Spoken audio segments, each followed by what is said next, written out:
Oula, j'espère que je vous ai pas fait trop peur. Méfiez-vous de la peur. La peur est toujours mauvaise conseillère. Enfin, presque toujours. Il y a des situations extrêmes où la peur est utile. C'est un réflexe animal de survie. La peur vous permet de mobiliser l'énergie en vous pour vous défendre ou pour fuir. C'est un réflexe tribal. Mais honnêtement, vous croisez pas un grizzly tous les jours dans la rue en vous promenant. Alors quand la peur s'installe, elle devient vraiment très problématique. Et là, elle est forcément mauvaise conseillère. Elle est mauvaise conseillère parce qu'elle vous empêche de penser, parce qu'elle vous empêche de réfléchir. Elle vous empêche de peser, d'appréhender une situation la tête froide, pour choisir, pour décider. En fait, la peur vous limite. Elle vous réduit, elle vous aplatit. La peur vous divise intérieurement. Ton ventre creuse sous la peur, tu es 10, dit la parole d'Arès. La peur vous affaiblit et elle vous fragilise.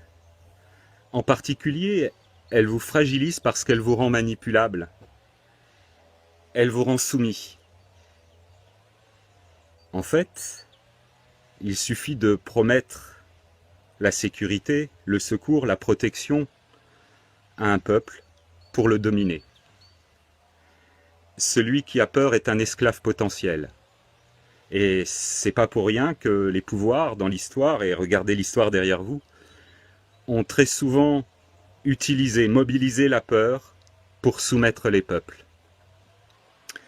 Pour les rassembler de façon unanime, moutonnière, derrière un papa protecteur, derrière un sauveur, un messie, politique ou religieux.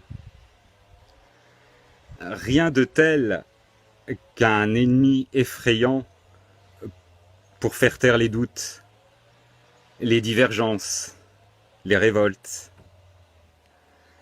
Rien de tel qu'une bonne peur collective pour que subitement les cerveaux se figent, les cœurs se refroidissent et les protestations se taisent. Rien de tel qu'une bonne guerre, pour aligner les consciences, pour normaliser les volontés, derrière le pouvoir, derrière le chef. Et puis la peur a cela aussi de problématique qu'elle vous empêche d'aimer. Vous ne pouvez pas aimer votre prochain si vous en avez peur. La peur vous divise intérieurement, mais elle nous divise aussi socialement, elle nous sépare les uns des autres. Alors posez-vous la question. Lorsque quelqu'un vous effraie, que cherche-t-il à obtenir de vous? Cela vous rappelle peut-être quelque chose? Je sais pas moi. L'actualité peut-être?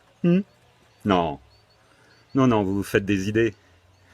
Toute ressemblance avec des personnes ou des situations existantes ou ayant existé est, je vous rassure, totalement fortuite.